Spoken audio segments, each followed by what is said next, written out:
हमने पिछले क्लास में पढ़ा था सारे प्रिंसिपल के बारे में और टॉर्क किस तरीके से अप्लाई होते हैं और वो कैसे वर्क करते हैं, कितने प्रकार के टॉर्क मेजरिंग इंस्ट्रूमेंट में यूज होता है और वो कहाँ कहाँ पे कैसे अप्लाई होता है, इसके बारे में हम लोग पढ़े थे।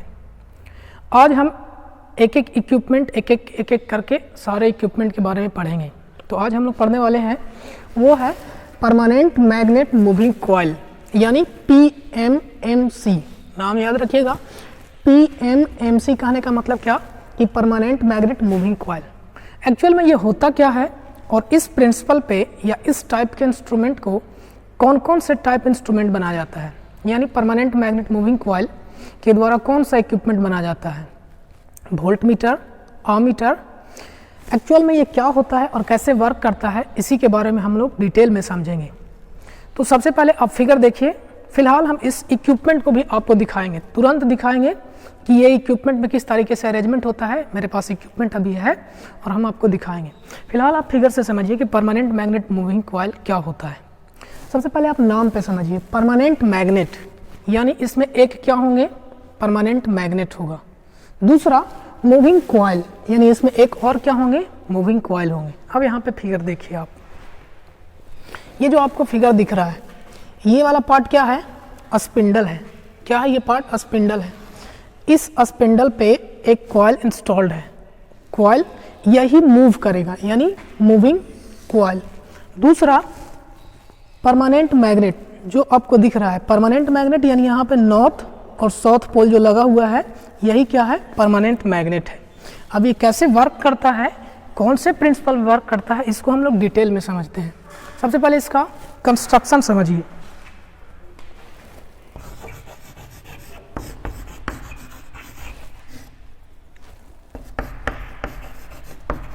यानी परमानेंट मैग्नेट मूविंग कॉइल बनता कैसे है, किस चीज़ का बना होता है, स्प्रिंग किस चीज़ का बना होता है और ये वर्क कैसे करता है।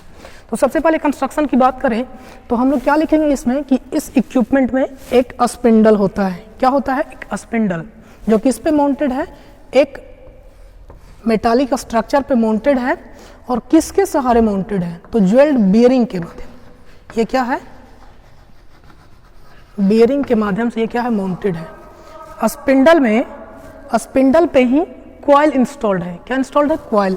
और ये कॉइल क्या होगा, इसी कॉइल में वाइंडिंग होंगे और इसी में हम लोग क्या कराएंगे, करंट का फ्लो होगा। क्या होगा इसमें, करंट फ्लो होगा।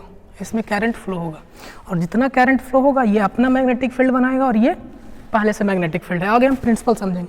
कंस्ट्रक्शन में सबसे पहले हुआ एक स्पिंडल है जो ज्वेल्ड बियरिंग के माध्यम से माउंटेड है।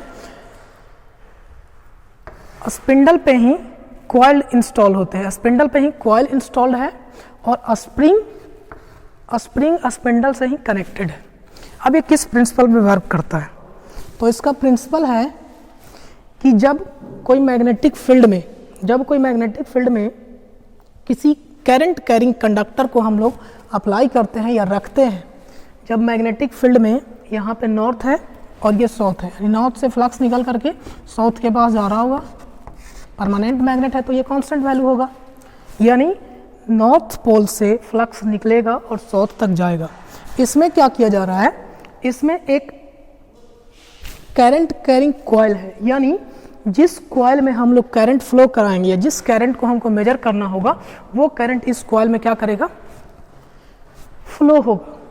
तो यहीं पे प्रिंसिपल आता है कि यदि किसी मैग्नेटिक फील्ड में करंट कैरिंग कंडक्टर को हम लोग रखते हैं तो उस पर क्या लगता है, एक फोर्स लगता है। तो इसका प्रिंसिपल क्या हुआ, यही इसका प्रिंसिपल है कि यदि किसी मैग्नेटिक फील्ड में करंट कैरिंग कंडक्टर को रखते हैं तो उस पर क्या लगता है, एक फोर्स लगता है। और फोर्स का वैल्यू कितना होगा, यानी जो फोर्स लगेगा टीडी का वैल्यू कितना होगा, NBIA sin थीटा। ये क्या होगा, टीडी का वैल्यू होगा, कितना टॉर्क लगेगा, यानी डिफ्लेक्ट करवाने के लिए उसमें कितना टॉर्क लगे उसका वैल्यू है। एन क्या है, तो नंबर ऑफ टर्न, यानी इस जो कॉइल है इस पे कितने टर्न होंगे, इस कॉइल पे कितने टर्न होंगे उसका नंबर है ये। बी क्या है, तो मैग्नेटिक फ्लक्स डेंसिटी, यानी इस नॉर्थ और साउथ पोल के द्वारा जो मैग्नेटिक फील्ड बनाया जा रहा है उसका डेंसिटी कितना है, मैग्नेटिक फील्ड डेंसिटी कितना है। आई आई क्या है, मैग्नीट्यूड ऑफ करंट, यानी जो करंट यहाँ पे फ्लो करेगा उसका वैल्यू है। ए क्या है, तो ए एरिया है। एरिया कौन सा, तो ये जो कॉइल आपको दिख रहा है, ये कॉइल का लेंथ ये वाला और इसका विड्थ, यानी ए बराबर क्या हो जाएगा, एल इंटू बी, और एल कौन सा होगा, ये वाला एल और ये वाला बी होगा।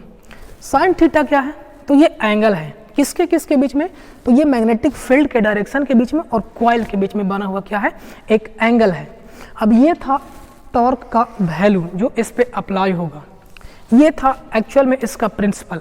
हम आपको इस कंस्ट्रक्शन का इक्विपमेंट दिखा, देखिए ये जो आपको दिख रहा है ये छोटा है तो ज़रा ध्यान से देखिएगा, ये खोल करके इसको दिखाना पड़ेगा।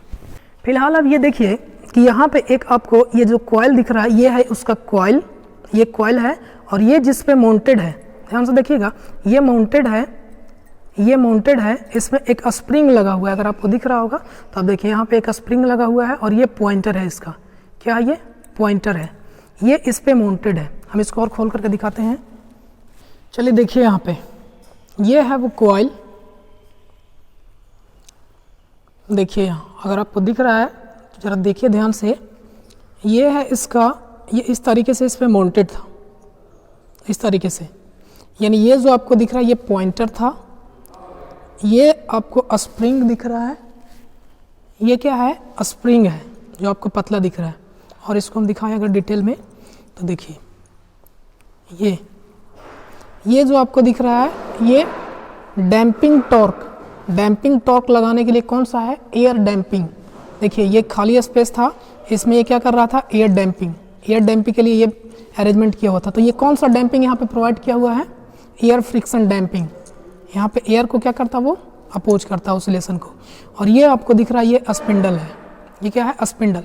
एक्चुअल में ये जो इंस्ट्रूमेंट है वो मूविंग आयरन टाइप का इंस्ट्रूमेंट है, कौन सा है, मूविंग आयरन टाइप का। कॉइल इसमें बाहर है और जो मूव कर रहा है वो स्पिंडल है। तो ये था इसका कंस्ट्रक्शन। आगे हम लोग इसको डिटेल में समझते हैं कि आखिर इससे क्या बनाया जाता है। तो हमने अभी पूरा कंस्ट्रक्शन समझा, अभी आखिर वर्किंग कैसे करता है इस चीज़ को हम लोग समझते हैं। तो सबसे पहले इसमें करंट फ्लो करेंगे, जिस चीज़ को हमको मेजर करना होगा वो यहाँ पे क्या करेगा, फ्लो करेगा। फ्लो करेगा तो ये अपना क्या बनाएगा, एक फील्ड बनाएगा, और यहाँ पे नॉर्थ और साउथ पहले से इसका फील्ड है। तो ये आपस में इसके द्वारा जो फोर्स प्रोड्यूस होगा वो कौन सा होगा, T D is equal to N B I A sine theta. Actual में जो एंगल बनता है यहाँ पे वो हमेशा 90 डिग्री का बनता है, यानी परपेंडिकुलर बनता है। इस फील्ड के बीच में और इस कॉइल के बीच में जो एंगल बनता है वो 90 डिग्री का बनता है। तो साइन 90 का वैल्यू कितना हो जाएगा, 1 हो जाएगा ऑलवेज। तो ये इसका टी डी का वैल्यू है। अब ये जब रिप्रेजेंट करेगा यानी कुछ इंडिकेट करेगा, इंडिकेट कब करेगा, तो जब स्प्रिंग के द्वारा जो कंट्रोलिंग टॉर्क होगा वो, जब स्प्रिंग के द्वारा कंट्रोलिंग टॉर्क होगा वो किसके बराबर हो जाएगा, टीडी के बराबर हो जाएगा, यानी डिफ्लेक्शन टॉर्क के जब बराबर हो जाएगा तब जो ये पॉइंटर है एक जगह जा करके क्या हो जाएगा, रुक जाएगा। इस केस में जिस पोजीशन पे रुकेगा वो हमारा जो भी क्वांटिटी को मेजर किया जा रहा है वो मैग्नीट्यूड उसका होगा। देखते हैं कि यहाँ पे किस तरीके से इस वैल्यू का मेजरमेंट करते हैं। देखिए यानी टी डी बराबर आया क्या, N B I A sine theta, यानी साइन थीटा का वैल्यू 90 डिग्री, तो इसको हम लोग रिमूव कर सकते हैं। इसमें नंबर ऑफ टर्म कांस्टेंट होगा, बी फील्ड भी होगा वो कांस्टेंट होगा, ए ये भी एरिया भी इसका कांस्टेंट होगा, बचा मैग्नीट्यूड क्या, करंट का वैल्यू चेंज करेगा, यानी जितना करंट इसमें फ्लो कराएंगे वही क्या होगा, इसमें एक वेरिएबल वैल्यू है।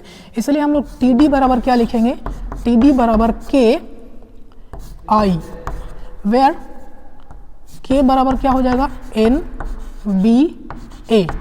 तो हम लोग लिख सकते हैं ये वैल्यू। हम लोग पिछले क्लास में पढ़े थे कि टी सी बराबर एक्स या कोई कांस्टेंट और थीटा, यानी किसके प्रोपोर्शन होता था, स्प्रिंग कंट्रोल में जो टॉर्क लगता था वो स्प्रिंग कांस्टेंट के बराबर होता था, प्रोपोर्शनल होता था।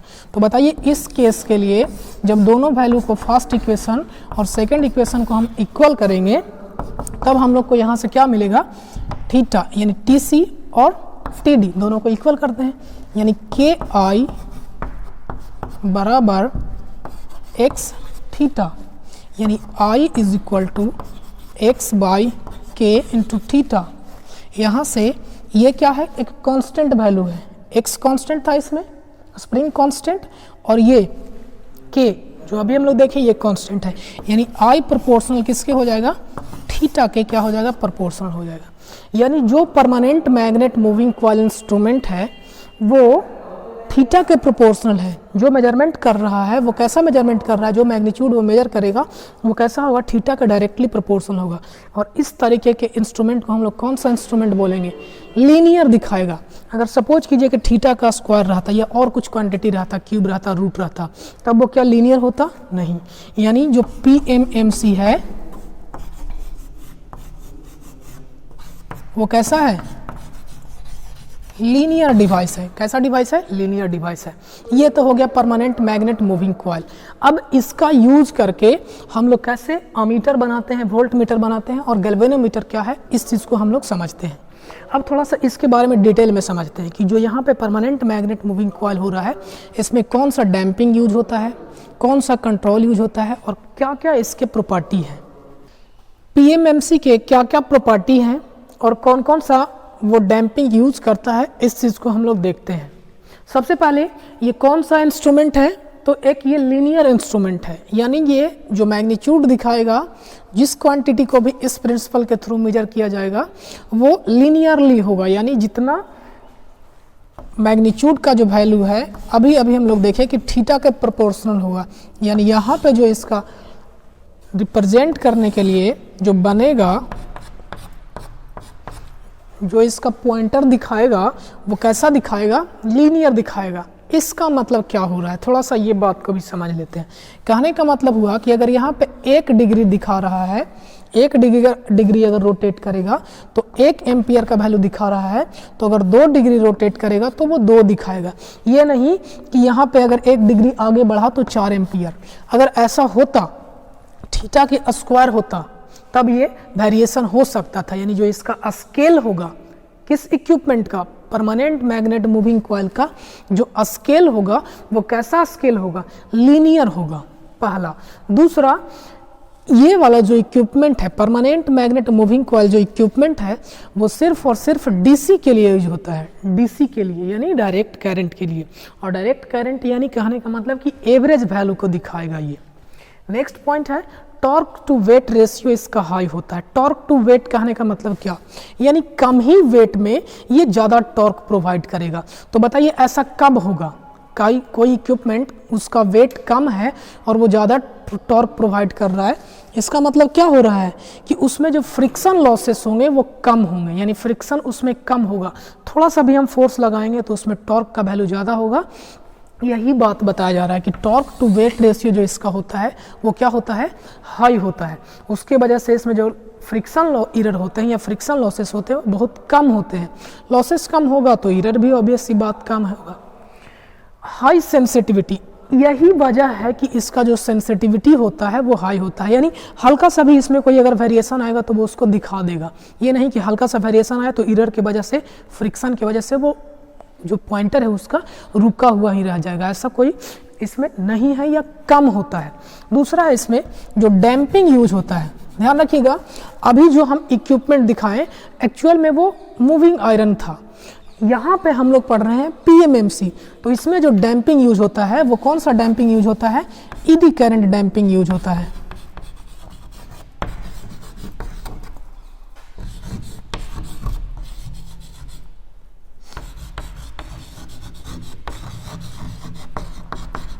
Eddy current damping. दूसरा, कंट्रोलिंग टॉर्क किसके द्वारा लगाया जाता है, तो कंट्रोलिंग टॉर्क स्प्रिंग के द्वारा लगाया जाता है। हम अभी देखे थे फिगर में, यानी स्प्रिंग के द्वारा इसमें कंट्रोलिंग टॉर्क दिया जाएगा, डैम्पिंग दिया जाएगा ईडी करंट के द्वारा, और जो फोर्स इसमें अप्लाई होगा वो किस प्रिंसिपल पे होगा, तो मैग्नेटिक फील्ड पे, यानी इलेक्ट्रोमैग्नेटिक फोर्स यहाँ पे क्या होगा, अप्लाई होगा। तीनों प्रकार के हम लोग टॉर्क देखें। अब गैल्वेनोमीटर क्या होता है, एक्चुअल में ये जो हम लोग देखें ये एक छोटा सा गैल्वेनोमीटर है। गैल्वेनोमीटर एक ऐसा इक्विपमेंट है जो करंट को मेजर करता है। क्या करता है, करंट को क्या करता है, मेजर करता है। तो इस प्रिंसिपल पे यानी PMMC पे यूज करके हम क्या बना सकते हैं, एक गैल्वेनोमीटर बना सकते हैं। अब गैल्वेनोमीटर बन गया, हम मानते हैं ये गैल्वेनोमीटर क्या है,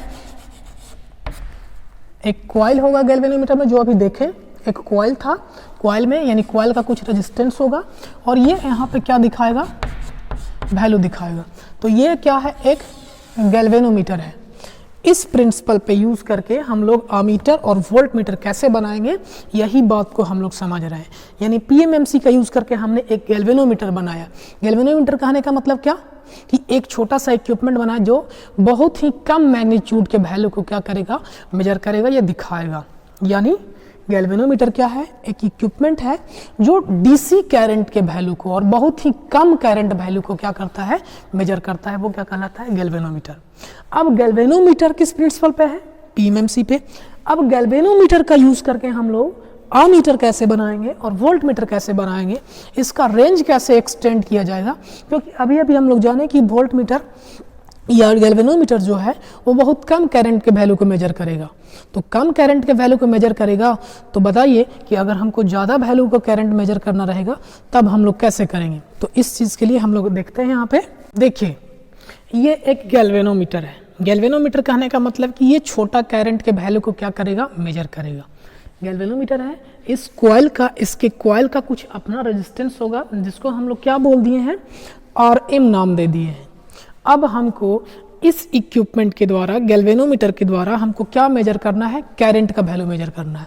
हमने एक फिगर बनाया है यहाँ पे, देखिए ये क्या है, फिगर है। इसमें हमको करंट का वैल्यू मापना है।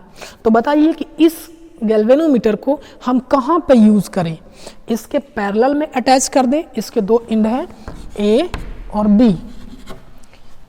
इस AB टर्मिनल को हम इसके पैरेलल में अगर कनेक्ट करते हैं तो क्या इसमें जो करंट फ्लो कर रहा है उस करंट का वैल्यू को ये बताएगा। या दूसरा मेरे पास ऑप्शन है कि इस गैल्वेनोमीटर को हम इसके सीरीज में कनेक्ट कर दें, तब हमको ये करंट का वैल्यू बताएगा। तो आप बताइए कि करंट का वैल्यू किस में सेम होता है, सीरीज कनेक्शन में या पैरेलल कनेक्शन में। पता होगा सीरीज कनेक्शन में। यानी यदि हमको करंट को वैल्यू को मेजर करना हो तो हम लोग इस गैल्वेनोमीटर को कहाँ पे कनेक्ट करेंगे, सर्किट के साथ। किस में कनेक्ट करेंगे, सीरीज में कनेक्ट करेंगे। हम वोल्ट मीटर को, यहाँ पे वोल्ट मीटर है,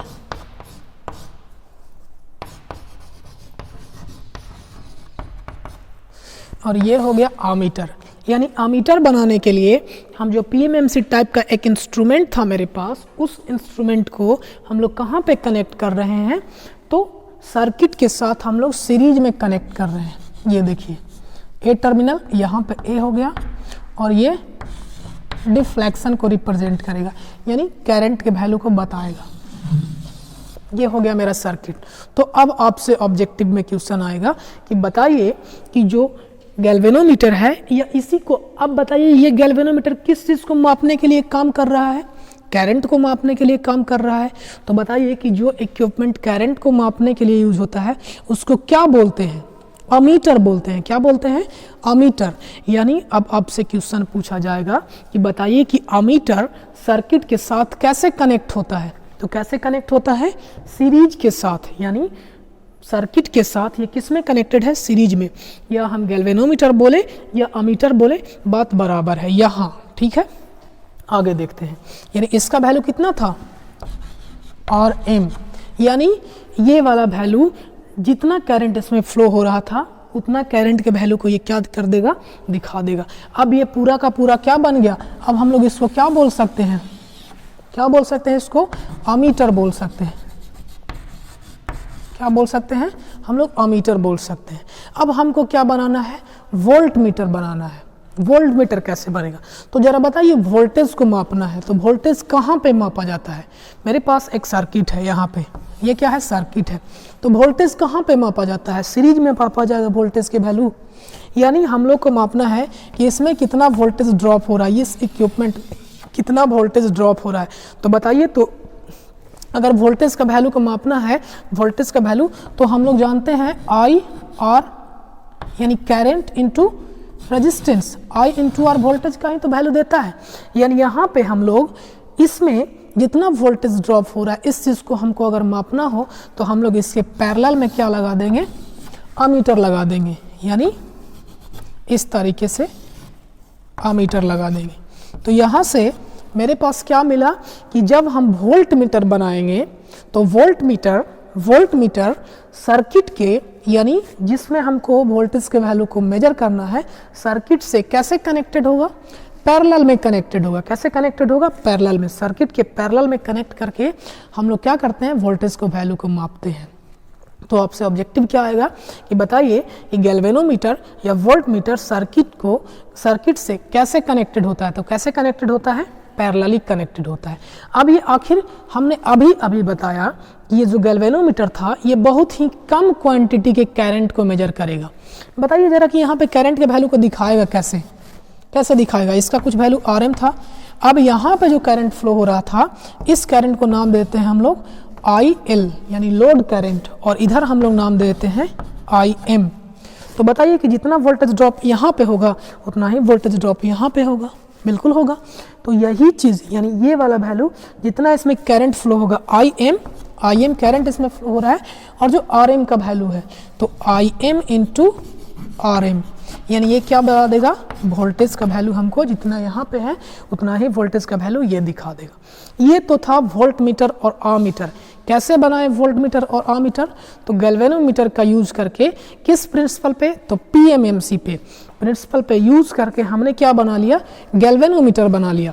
गैल्वेनोमीटर से फिर हम लोग आमीटर बना लिए, वोल्ट मीटर बना लिए। अब ये बनने के बाद हमको इसका रेंज को क्या करना है, एक्सटेंड करना है। रेंज एक्सटेंड करने का मतलब क्या, कि इसमें जो करंट के वैल्यू को मापने का कैपेसिटी है वो बहुत कम होता है। हमने अभी बताया ये वाला जो सर्किट है गैल्वेनोमीटर है वो बहुत कम करंट के वैल्यू को मेजर करता है। तो यहाँ पे भी ऑब्वियस सी बात है कि कम ही करंट के वैल्यू को मेजर करेगा। लेकिन हम लोग को अब क्या चाहिए, ऐसा इक्विपमेंट चाहिए जो करंट के वैल्यू को, ज़्यादा करंट के वैल्यू को क्या करे, मेजर कर सके। तो इसके लिए क्या प्रक्रिया है हम लोग देखेंगे अगले क्लास में। तब तक के लिए देखते रहिए।